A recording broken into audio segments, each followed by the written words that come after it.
السلام عليكم ورحمة الله وبركاته.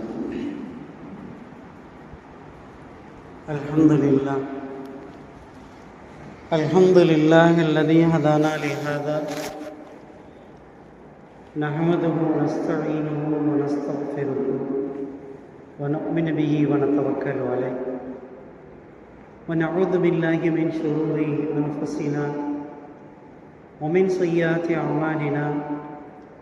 من يهد الله فلا مضل له ومن يضلله فلا هادي له.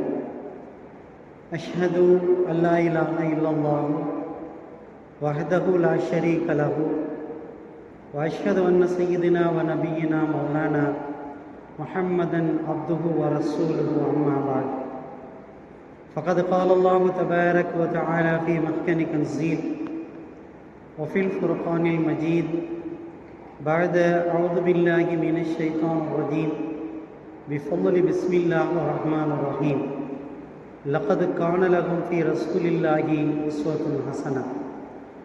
صدق الله العلي العظيم وصدق رسول النبي الكريم ونحن على ذلك من الشاكرين والشاهدين والحمد لله رب العالمين.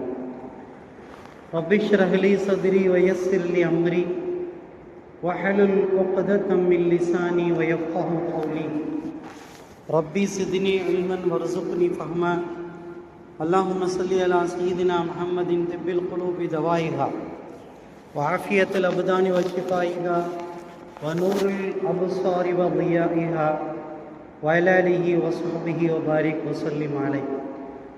புகழனைத்தும் அல்லாஹ் ஒருவனுக்கே உரித்தாகட்டமாக.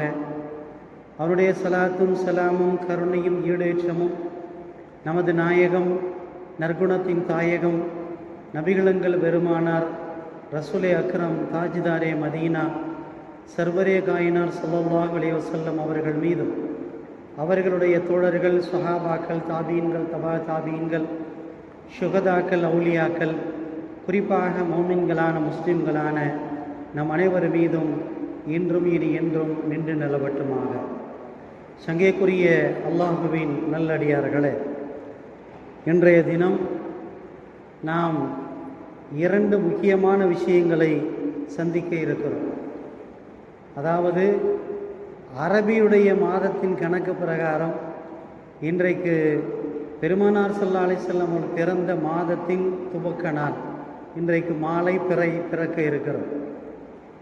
எந்த ஒரு இஸ்லாமிய மாதம் நிறைவு பெறுவதாக இருந்தாலும் ரசூலுல்லாஹி ஸல்லல்லாஹு அலைஹி வஸல்லம் அவங்க என்ன சொல்லியிருக்கிறாங்க, பிறை 29 அன்னைக்கு பிறையை தேடுங்க. பிறை 29 அன்னைக்கு பிறை கிடைக்கலன்னு சொன்னால் 30 பூர்த்தி ஆக்கிட்டு அடுத்து ஒன்று நீங்கள் என்ன செஞ்சுருங்க, அதுக்குண்டான அமல்களை செய்யுங்கிறத ஹதீஸ். அந்த பிரகாரம் நேற்று சாயந்தரம் ரபீல் அவ்வளுடைய பிறையை தேடினோம். பிறை தென்படாதனாலே இன்ஷா அல்லாஹ் இன்றைக்கு அது உறுதி செய்யப்பட்ட ரபீல் அவ்வளுடைய பிறை 1 இன்று மாலை. இந்த ரபீல் அவ்வளுடைய மாதம் வந்தாலே சில பேருக்கு சந்தோஷம், சில பேருக்கு அலர்ஜி. சில பேருக்கு சந்தோஷம், சில பேருக்கு அலர்ஜி. மீலாது அப்படிங்கிற வார்த்தையை கேட்டாலே சில பேருக்கு காய்ச்சல் வந்துடும்.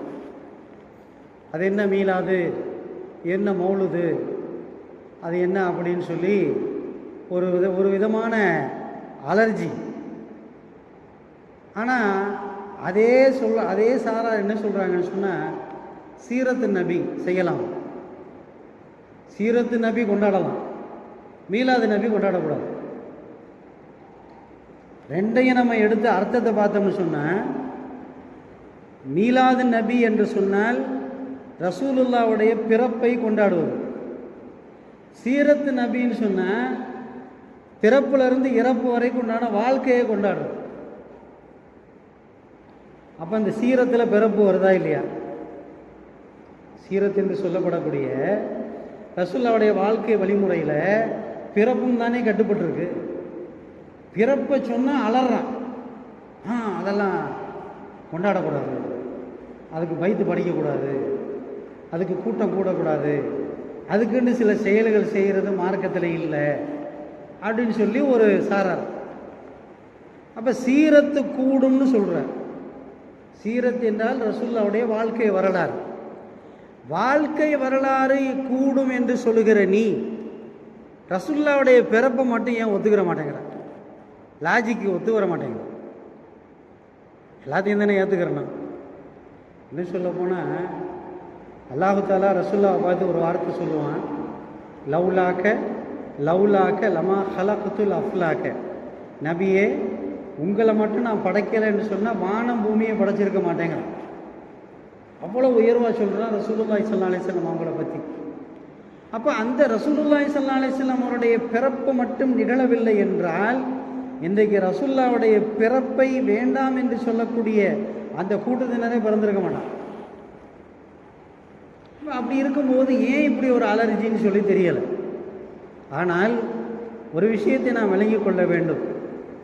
அரபிகளாக இருந்தாலும் சரி, அரபிகள் அல்லாதவங்களாக இருந்தாலும் சரி, எந்த நாட்டில் வாழக்கூடியவர்களாக இருந்தாலும் சரி, எம்பெருமானார் ரசூலுல்லாஹி ஸல்லல்லாஹு அலைஹி வஸல்லம் அவர்களுடைய பெயரை வாழ்நாளில் ஒரு முறை கூட உச்சரிக்கவில்லை என்றால் சுவனம் போக முடியாது. சுவனம் போக முடியாது. அஷ்ஹது அல்லா இலாஹ இல்லல்லாஹ் வ அஷ்ஹது அன்ன முஹம்மதன் ரசூலுல்லாஹ் சொல்லித்தான் ஆகணும். சொன்னாதான் முஸ்லீம். சொன்னதான் முஸ்லீம். அஷ்ஹது அல்லா இலாஹ இல்லல்லாஹ், அல்லாஹ்வே வணக்கத்திற்குரியவன், அவனை தவிர வேறு யாரும் இல்லை.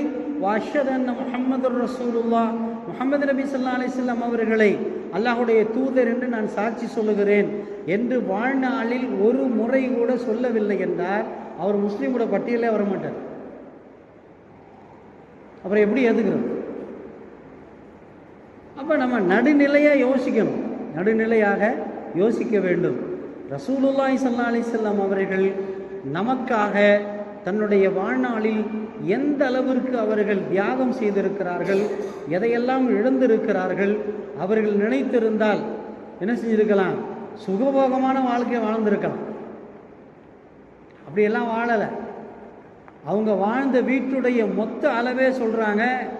ஆயிஷா நாயகியுடைய வீட்டில் ரசூலுல்லாஹ் படுத்திருந்தாங்கன்னு சொன்னால் அவங்க கால் நீட்டுற இடம் பள்ளிவாசலுக்கு வந்துடும். பள்ளிவாசலும் வீடு ஒன்று. பள்ளிவாசலுடைய சுற்றுச்சுவர் சாக்கில் கட்டப்பட்டிருந்துச்சு. பள்ளிவாசலுடைய சுற்றுச்சுவர் வெறும் வெங்காய சாக்கு, அரிசி சாக்கு, சீனி சாக்கெல்லாம் இல்லை. வெங்காய சாக்கு எப்படி இருக்குன்னு பார்த்துக்குங்க.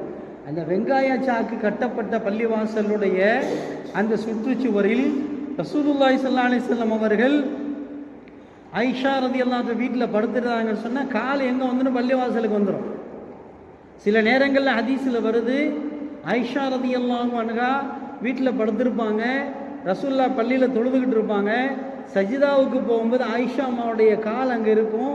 காலை லேசாக தட்டுவாங்க, ஆயிஷா அம்மா காலை மடக்கிக்கிடுவாங்க, ரசூலுல்லாஹ் சஜிதா செய்வாங்க.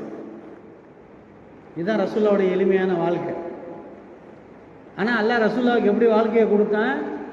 நீங்கள் விரல் அசைத்தால் சந்திரனும் சூரியனும் தங்கமாக, வைரமாக, வைடூரியமாக அப்படியே மாறி கொட்டுங்கிறான். மக்காவை சுற்றி இருக்கிற மலைகள் எல்லாம் தகதகவென்று தங்கமாக மாறி உங்கள் காலடிக்கு வருங்கிறான். ரசூலுல்லாஹ் அதெல்லாம் விரும்பலை.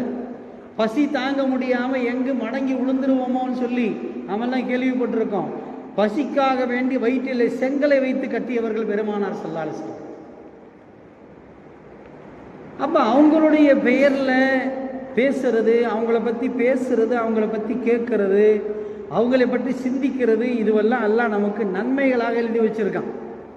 வேறு உலகத்தில் யாருடைய வாழ்க்கையை பற்றி பேசினாலும் நன்மை கிடையாது. எங்கள் அத்தா அப்படிப்பட்டவர், எங்கள் அத்தா இப்படிப்பட்டவர், எங்கள் பாட்டனார் பெரிய கொடைவள்ளல், யாரை பற்றி பேசினாலும் நன்மை கிடையாது. நமக்கு நன்மை கிடையாது, அவர்களுக்கு நன்மை வேணால் போய் சேரலாம். ஆனால் பெருமானார் ஸல்லல்லாஹு அலைஹி வஸல்லம் அவர்களை பற்றி வரஃபஅனா லக திக்ரக அல்லாஹ் குர்ஆனில் சொல்கிறான். உங்களை பற்றி பேசுவதை நாம் உயர்த்தி வைத்திருக்கிறோம், உங்களை பற்றி கேட்பதை நாம் உயர்த்தி வைத்திருக்கிறோம். எந்த அளவிற்கு ரசூலுல்லாஹ்வுடைய வாழ்க்கை பதிவு செய்யப்பட்டிருக்குன்னு சொன்னால், இந்த உலகத்தில் அவர்களுக்கு முன்னாலும் பின்னாலும் அவர்களை போன்று முழு வாழ்க்கையும் பதிவு செய்யப்பட்ட மனிதருடைய வேறு வரலாறு இந்த உலகத்தில் பார்க்கவே முடியாது. எத்தனை முடி நரைச்சிருந்துச்சு, பற்களுடைய வரிசை எப்படி இருந்தது, தலை சீவும் போது எப்படி சீவுவாங்க, எண்ணெய் தேய்க்கும் போது எப்படி தேய்ப்பாங்க, நடக்கும் பொழுது எப்படி நடப்பாங்க, பொதுவாக அவர்களுடைய நடை எப்படி இருக்குன்னு சொன்னால், ஷமாயில் திருமதி என்று சொல்லப்படக்கூடிய அந்த புத்தகம், அந்த புத்தகத்துக்கு நேரடியாக நம்ம தர்ஜுமா பண்ணணும்னு சொன்னால் நேர்முக வர்ணனைன்னு வரும். நேர்முக வர்ணனைன்னா என்ன, நம்ம கிரிக்கெட்டில் பார்க்குறோம், விளையாடும் போது அந்த பந்து எப்படி போச்சு, எங்கே அடிச்சிச்சு, எங்கே விழுந்துச்சுன்னு சொல்லுவான். அதான் நேர்முக வர்ணனை. கமெண்ட்ரி கொடுக்குறாங்கல்ல டிவியில், அது மாதிரி ஷமாயில் திருமதின்னு ஒரு புத்தகம் எழுதியிருக்கிறாங்க. அது ரசூலுல்லாவுடைய வாழ்க்கையை நேரடி வர்ணனையாக, முகம் எப்படி, முடி எப்படி, நெகம் எப்படி, பல் எப்படி, பேச்சு எப்படி, நடை உடை பாவனை எப்படி இருந்தது என்று அங்கம் அங்கமாக அளந்து சொல்லி இருக்கிறார்கள். இது மாதிரி ரசூலுல்லாவுடைய வாழ்க்கையை சொன்ன மாதிரி வேறு யாருடைய வாழ்க்கையை சொல்லப்படலை. இன்ஷா அல்லாஹ் இன்னும் ஒரு மாதம் ரசூலுல்லாவுடைய வாழ்க்கையை பற்றி தான் பேச போகிறோம். கொஞ்சம் கொஞ்சமாக பேசி தெரிஞ்சுக்கிறோம். அதுலேயும் குறிப்பாக முஸ்லீம்களை பொறுத்த வரைக்கும் வாழ்நாள் முழுக்க ரசூலுல்லாவை பற்றி பேசினா தான் ஜும்மா. ஒரு ஜும்மாவோட ரசூலுல்லாவை தொடாமல் நம்ம போக முடியாது. ஒரு விசேஷத்தில் கூட ரசூலுல்லாவை பற்றி பேசாமல் நம்ம களைய முடியாது. அப்படி இருக்கும் பொழுது நாம் சன்னஞ்சனமாக தெரிந்து கொள்வோம். நான் சொன்னேன் 2 விசேஷங்கள். இன்னொன்று என்னன்னு சொன்னால், நாளைக்கு ஆகஸ்ட் மாதம் 15ஆம் தேதி இந்திய துணைக்கண்டம் சுதந்திரம் பெற்று 80 ஆண்டுகள் நிறைவு பெறுகிறது. இப்போ நம்மள நிறைய பேர் கேட்கலாம், ஆமாம் இதுக்கு நமக்கு என்ன சம்பந்தம்? அது என்னமோ ஸ்கூலில் முட்டாய் கொடி ஏற்றுவாங்க, முட்டாய் கொடுப்பாங்க, அதோட போக சொல்லிடுவாங்க, ஜனகணமன பாடுவாங்க, தேசிய கொடி பறக்கும், அதோடு போயிடும். அருமையானவர்களே, அதுவல்ல சுதந்திரம். உண்மையிலேயே இந்தியாவினுடைய சுதந்திர வரலாற்றில் முஸ்லிம்களுடைய இரத்தம் சிந்தப்படாமல் இந்திய சுதந்திர வரலாறு கிடையாது. முஸ்லிம்களுடைய இரத்தம் சிந்தப்படாமல் இந்தியாவினுடைய சுதந்திர வரலாறு எழுதப்பட்டதில்லை. எத்தனை இன்னைக்கு நம்ம சொல்கிறோம் கோடிகளுக்கு மதிப்பில்லைங்கிறோம். கோடிகளுக்கு மதிப்பில்லை. எத்தனை கோடி வச்சுருந்தாலும் என்ன, சாதாரண ஆளுகள்லாம் இன்றைக்கி எத்தனையோ கோடியெல்லாம் வச்சுருக்காங்க. 500 கோடி 600 கோடியெல்லாம் வச்சுருக்கிற ஆள் ஒன்றும் பெரிய ஆள்லாம் கிடையாது. அதை விட பெரிய கோடீஸ்வரர் இருப்பான். அதனால் பணங்களுக்கெல்லாம் மதிப்பில்லை.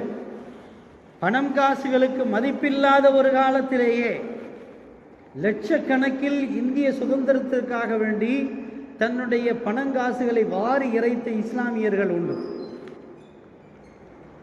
அத்தனைக்கும் இந்த தேசத்தினுடைய சுதந்திர வரலாற்றில் சுதந்திரத்திற்காக வேண்டி போராடிய அத்தனை தலைவர்களுக்கும் பின்னாலும் இஸ்லாமியர்கள் இருந்திருக்கிறார்கள். வரலாறை எடுத்து பார்த்தோம்னு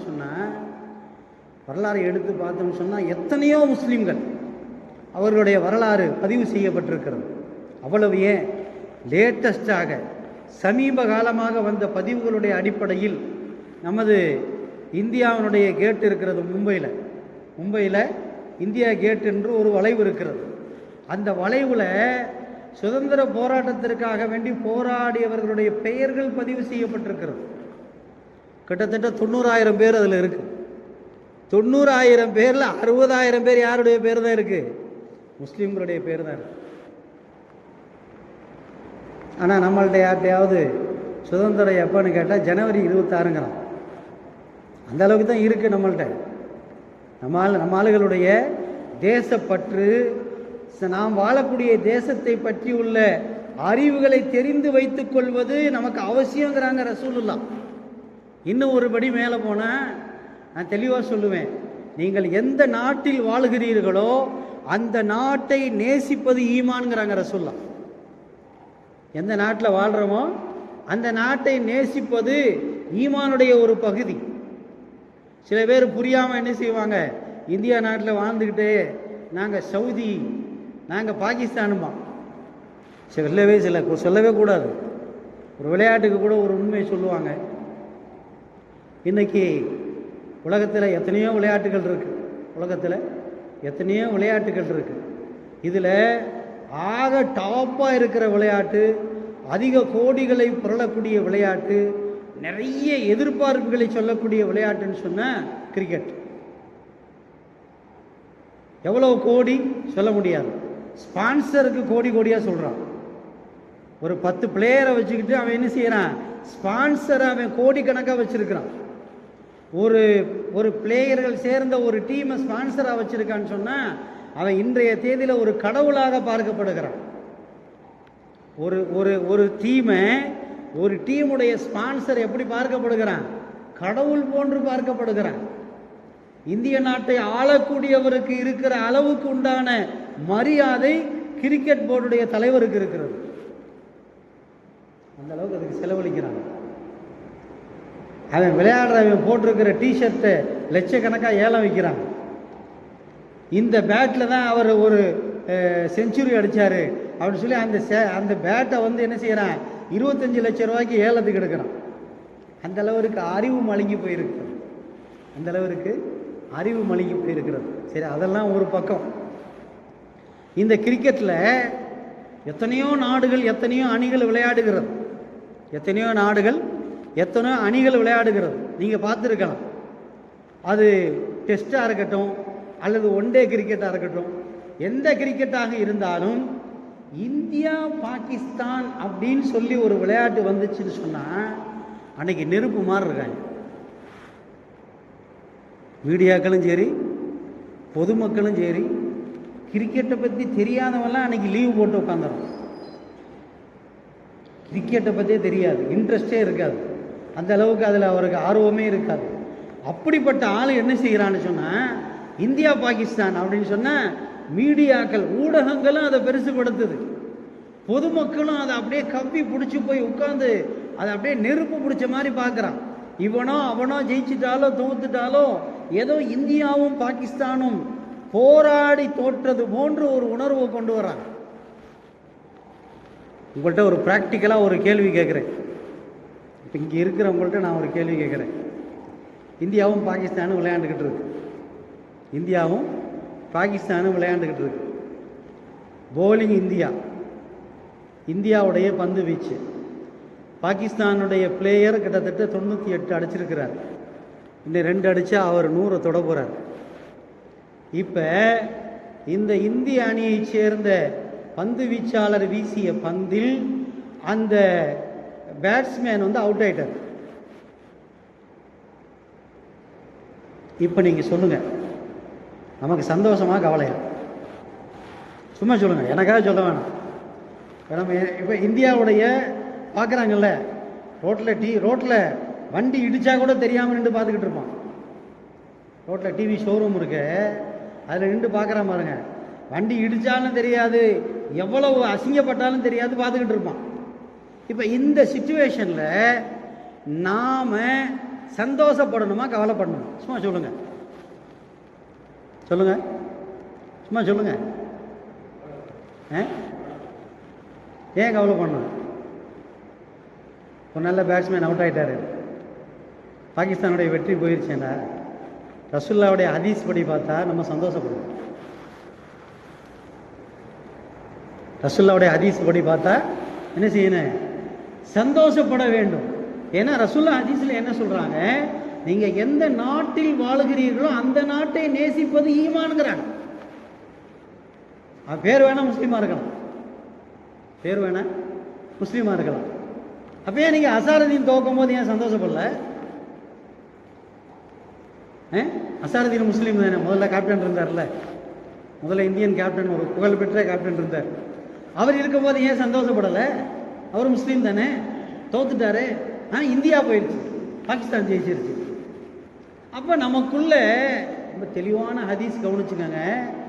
மனிதர்கள் இனக்கவர்ச்சி மூலமாக தன்னுடைய மதத்தையோ இனத்தையோ தூக்கி பிடிப்பது இஸ்லாத்திற்கு மாற்றம்ங்கிறாங்க ரசூலுல்லாஹ்.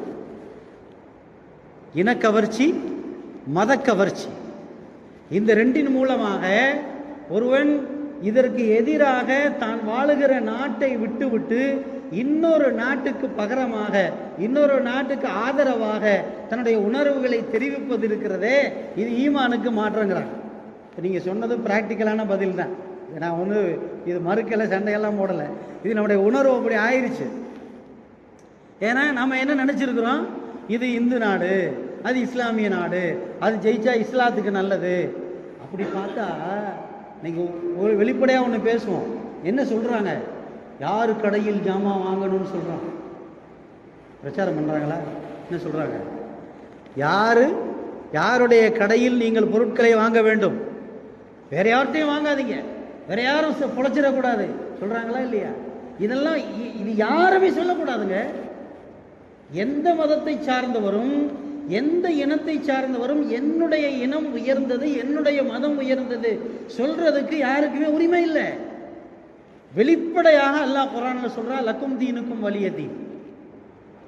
வெளிப்படையாக குர்ஆனுடைய வசனம் என்ன, உங்கள் மார்க்கம் உங்களுக்கு, என்னுடைய மார்க்கம் எனக்கு. ஒருத்தர் வழிபாட்டு தலங்களை கொண்டு வந்து என்னிடத்துல கொண்டு வந்து நீங்க வழிபடுங்க அப்படின்னு சொன்னார்னா நான் அதை மறுத்து சண்டையெல்லாம் போடக்கூடாது. ஏங்க எனக்கு இது பிடிக்காது, இவ்வளவுதான் சொல்லணுமே தவிர அதை என்ன செய்யக்கூடாது, அவர்களுடைய வழிபாட்டு தலங்களையோ அவர்கள் வழிபடக்கூடிய தெய்வங்களையோ குறைச்சு மதிப்பிடுறதுக்கோ அல்லது அவர்களை பற்றி ஏளனமாக பேசுவதற்கோ நமக்கு ரைட்ஸ் கிடையாது.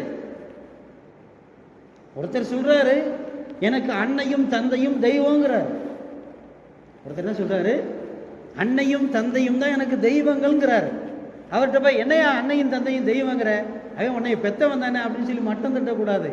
உனக்கு தெய்வம் என்றால் அவர் தெய்வமாக இருக்கட்டும், இப்படித்தான் சொல்லணுமே தவிர எந்த கருத்து மோதல்களுக்கும் எங்கேயுமே இடம் இல்லை. சமீப காலங்களில் அல்ஹம்துலில்லாஹ் பெரிய மாற்றங்கள் வந்திருக்கிறது நம்முடைய இந்திய தேசத்தை பொறுத்த வரைக்கும்.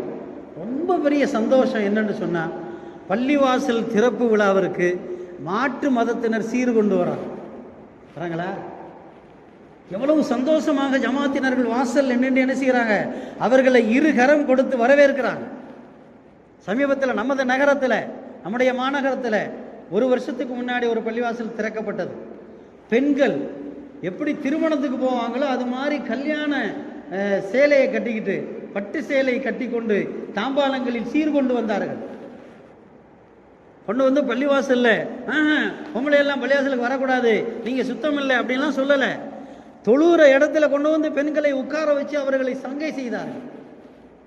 இந்த ஒரு விஷயம்தான் உலக அரங்கில் இந்தியாவுக்குள்ளாக பெரிய அளவில் மத கலவரங்கள் வராமல் இருப்பதற்கு இதுதான் காரணம்.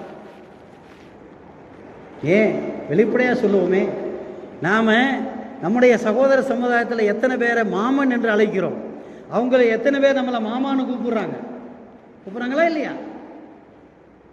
நீ யாரையா என்னை மாமான்னு கூப்பிடுறதுக்கு? சொல்ல முடியாது.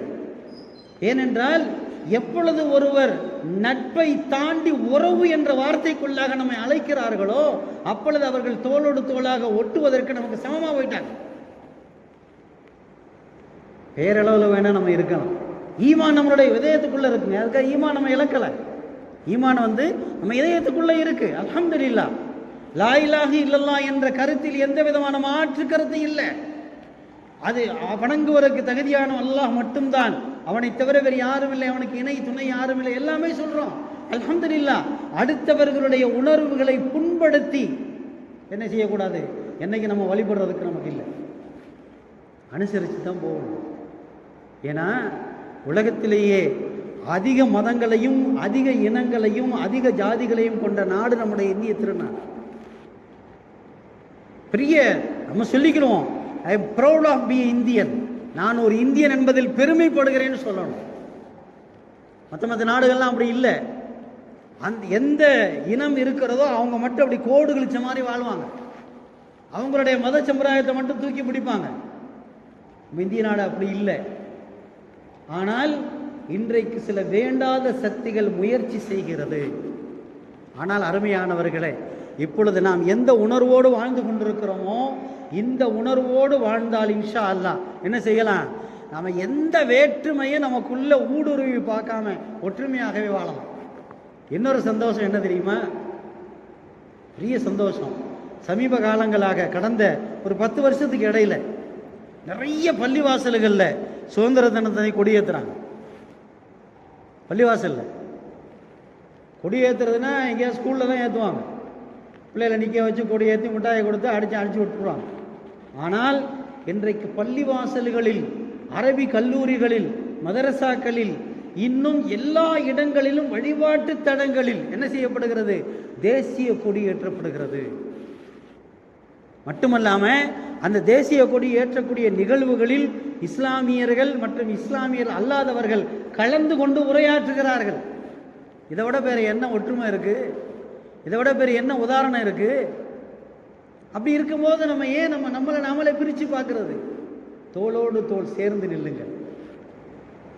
இப்போ இருந்தோன்னு சொன்ன யாரோ எங்கேயோ சொன்னது மாதிரி நமது நாட்டுக்குள்ளாக பிரிவினைவாதம் எப்பொழுதுமே வராது. முயற்சி செய்யலாம், யார் வேணா எவ்வளோ வேணா முயற்சி செய்யலாம், ஆனால் நடக்காது. இன்றைக்கு நம்ம என்ன செய்கிறோம்? டெமோக்ரஸி அப்படின்னு சொல்கிறோமே, ஜனநாயகம். அந்த ஜனநாயகத்தில் யாரும் எங்கேயாவது இந்த மதத்தை சார்ந்தவர் தான் ஆட்சிக்கு வரணும் எங்கேயாவது இருக்கா? இந்திய ஜனாதிபதிகளில் எல்லாருமே இருந்திருக்கிறாங்க.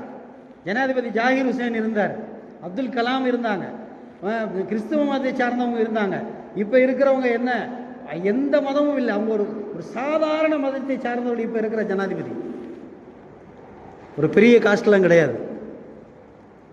அப்போ எல்லாரையுமே அரவணைச்சு போகக்கூடிய பண்பு வந்துருச்சுன்னு சொன்னால் ரசூலுல்லாஹ் அதான் சொல்லுவாங்க, இனக்கவர்ச்சியை பற்றி பிடிக்கக்கூடியவன், தெளிவான ஹதீஸ், இனக்கவர்ச்சி மத கவர்ச்சியை பற்றி பிடித்து கொண்டு பேசக்கூடியவன் பள்ளத்தில் விழக்கூடிய ஒட்டகத்தின் வாளை பிடித்து கொண்டு இருக்கிறான்.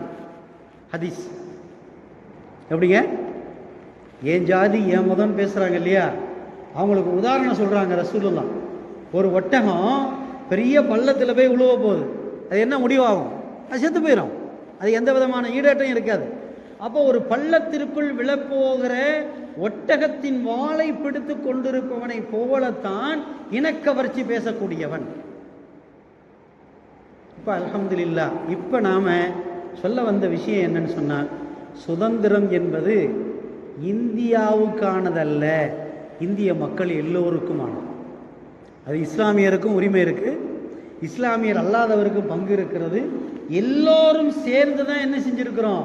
இந்த சுதந்திரத்தை நாம் பெற்றிருக்கிறோம். ஆனால் பெரிய வருத்தத்திற்குரிய விஷயம் என்னன்னு சொன்னால், சுதந்திரம் என்பது பெயரளவில் தான் பெற்றிருக்கிறோமே தவிர இன்னும் எந்த சுதந்திரம் அடைய வேண்டுமோ அந்த சுதந்திரம் இன்னும் அடையவில்லை. 3 சுதந்திரம் அன்னைக்கு இந்த இந்திய சுதந்திரத்திற்கு வித்திட்ட தேசப்பிதா மோகன்லால் கரம்சந்த் காந்தி அவர் சொன்னது 3 விஷயம். மனிதர்களுக்கு சுதந்திரம் கிடைத்து விட்டதென்றால் அந்த சுதந்திரம் எதற்கு தெரியுமா யூஸ் பண்ணலாம்? 1 பேச்சு சுதந்திரம், கருத்து சுதந்திரம், எழுத்து சுதந்திரம். இந்த 3க்கும் என்ன செய்கிறது? 100% சுதந்திரம் இருக்க வேண்டும். அதுதான் சுதந்திர இந்தியான்னு சொன்னார். இன்னைக்கு இருக்கா? இன்னைக்கு இல்லையே. ஏதாவது எங்கேயாவது பேசிட்டான்னு சொன்னால் அவனுக்கு எதிராக என்ன செய்யப்படுகிறது? ஒரு கிளர்ச்சி ஏற்படுகிறது, பெரிய கலவரம்லாம் ஏற்படும். ஏதோ அவருடைய கருத்து சுதந்திரம் அவர் சொல்லுகிறார் என்று விடுவதாக இல்லை. அப்போ சுதந்திரம் பெற்றதற்குண்டான முழு அத்தாரிட்டி என்னன்னு சொன்னால் எழுத்து சுதந்திரம், கருத்து சுதந்திரம், பேச்சு சுதந்திரம். அதே மாதிரி அவங்களும் யோசிக்கணும், யார் பேசுகிறாங்களோ அவங்க, யார் கருத்து சொல்கிறாங்களோ அவங்கள, யார் எழுதுகிறாங்களோ அவங்க. என்னுடைய எழுத்தாலோ கருத்தாலோ பேச்சாலோ பிரிவினைவாதம் வந்துவிடக்கூடாது என்பதில் அவர்களும் கருத்தாக இருக்கும். அவங்கள நினைஞ்சிடக்கூடாது, எல்லாத்தையும் எடுத்தெறிஞ்சு நான் தான் அப்படின்னு சொல்லி நான் உயர்ந்தவன். எல்லாத்துக்கும் அடிப்படை இதுதாங்க, நான் உயர்ந்தவன் பிறர் தாழ்ந்தவன் என்ற எண்ணம் எங்கே வருகிறதோ அங்கே பிரச்சனை பெருசாகும். நான் தாழ்ந்தவன் எல்லோரும் உயர்ந்தவர்கள் என்று நினைக்கின்ற பொழுது பிரச்சனையே ஒன்றுமில்லாமல் சுமூகமான வாழ்க்கை முடிஞ்சு போயிடும். நேற்று ஒருத்தர் கேட்ட கேள்விக்காக தான் இவ்வளோ நேரம் பேசுகிறேன். ஹசரத், நமக்கு சுதந்திரம் முக்கியமா சுபஹான மௌலுது முக்கியமானு கேட்டுக்கிறேன். என்ன கேள்விங்க? கேள்வி விளங்குதா? என்ன கேள்வி? சுதந்திரம் முக்கியமா சுபஹான மௌலுது முக்கியமா? இரண்டு கண்கள், இரண்டு கண்கள். என்னுடைய வாழ்க்கை, நான் இஸ்லாமியனாக பிறந்து இஸ்லாமியனாக வாழ்ந்து இன்ஷா அல்லாஹ் இஸ்லாமியனாக மௌத்தாகி நாளைக்கு சொர்க்கத்துக்கு முஸ்லீமாக போகிறதுக்கு காரணம் ரசூலுல்லாஹ். அவங்கள விட்டு கொடுக்க முடியாது. அது என்னுடைய நபி, அல்லாஹ் எனக்கு தந்த நபி, அதனால் அவர்களை போற்ற வேண்டும், புகழ வேண்டும். என்னென்னவெல்லாம் செய்ய முடியுமோ அதெல்லாம் செஞ்சிடணும். மௌலிது ஓதணுமா ஓதணும், என்னென்ன செய்யணுமோ ரசூல்லா பேரில் அதெல்லாம் செய்யணும். கந்திரி அது தனி வாரம் ஒரு வாரம் பேசுவோம், ஏன்னா அதுக்கு இன்னும் 2-3 வாரம் இருக்குது. நிறைய கருத்து வேறுபாடு சமுதாயத்தில் இருக்குது. கூடுமா கூடாதா, பள்ளிவாசலில் கூட்டம் கூடலாமா, தொழுகை இல்லாமல் ஒரு விஷயத்துக்கு போய் கூட்டமாக கூடி இதெல்லாம் செய்யலாமான்னா நிறைய கேள்வியெல்லாம் இருக்குது. பேசுவோம். அதான் நான் வாரம் சொல்கிறது. எனக்கு பேசுகிறதுக்கு நேரம் பற்ற மாட்டேங்குது. பேசுகிறதுக்கு இன்னும் தெரிஞ்சுக்கிற வேண்டியது நிறையா இருக்குது. ஆனால் சொல்ல வேண்டிய விஷயங்கள் நிறைய கடல் மாதிரி இருக்குது, நேரம் பற்ற மாட்டேங்குது. ஏன்னா நீங்கள் 1:18 தான் வர்றீங்க. நான் என்னது சொல்கிறது? நானும் சொல்லிட்டேன், பல தடவை சொல்லிட்டேன். 1:18 வந்தாக்க இன்ஜினை விட்டுட்டு வாழை கூட பிடிக்க முடியாது, ரயில் பாஸ் ஆயிரும்.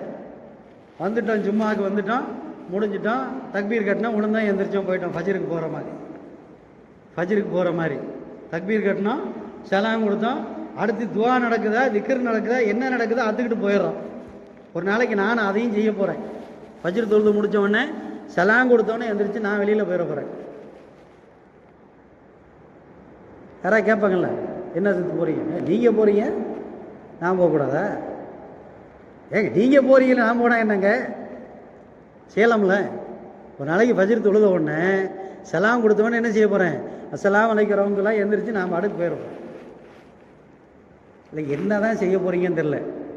ஒரு மசாயில் கேட்டாங்க, தொழுகை நேரத்தில் வெளியே போவது எந்த விஷயத்துக்காக வேண்டி போகலாம் அப்படின்னு சொன்னால் நல்லா விளங்கிக்கங்க. பதில் கொஞ்சம் உரைக்கிற மாதிரி தான் இருக்கும். வேலை வெட்டி இருந்தால் போங்க, வெட்டி வேலை இருந்தால் போகாதீங்கன்னு நான், இதுதான் பதில்.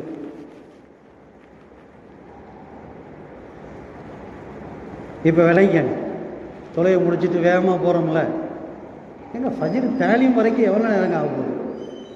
5:30க்கு காமத்து, 5:50க்கு வெளியில் வந்துடுறோம்.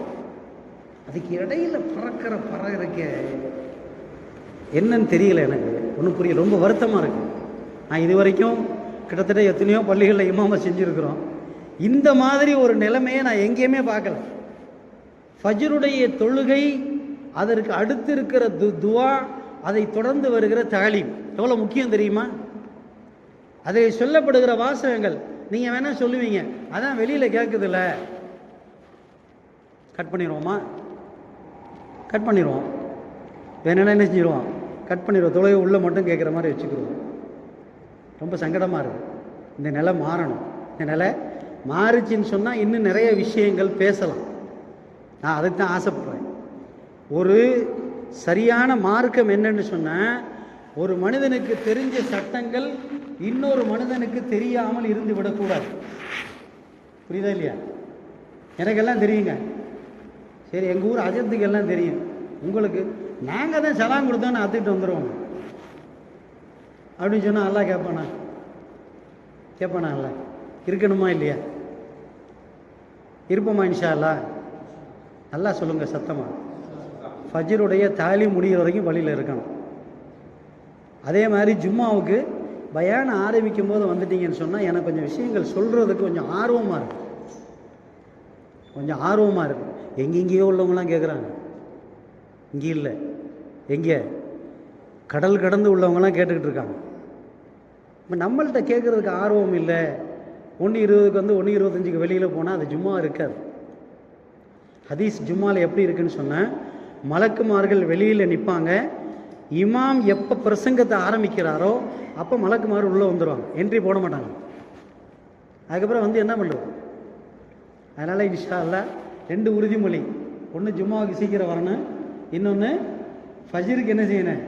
தாலீம் முடிகிற வரைக்கும் பள்ளியில் இருக்கலாமா இன்ஷா அல்லாஹ்? எவ்வளோ நேரம் கழித்து போனாலும் கடையில் டீ இருக்கும். எவ்வளோ நேரம் கழித்து போனாலும் கத்திந்தெல்லாம் போயிடாது. அதே மாதிரி எவ்வளோ நேரம் கழித்து போனாலும் நம்ம பேச வேண்டிய பேச்சுக்கள் பேசலாம், பேசாமல் எல்லாம் விடுபட்டு போயிடாது. தௌஃபீக் செய்வானாக அல்லாஹு தஆலா. நாம் எந்த விஷயங்களை சொன்னோமோ கேட்டோமோ அதை நடைமுறைப்படுத்துவதற்கு அல்லாஹு தஆலா தௌஃபீக் செய்வானாக. அஸ்ஸலாமு அலைக்கும் வரஹ்மத்துல்லாஹி வபரகாத்துஹு. சுன்னத்துல்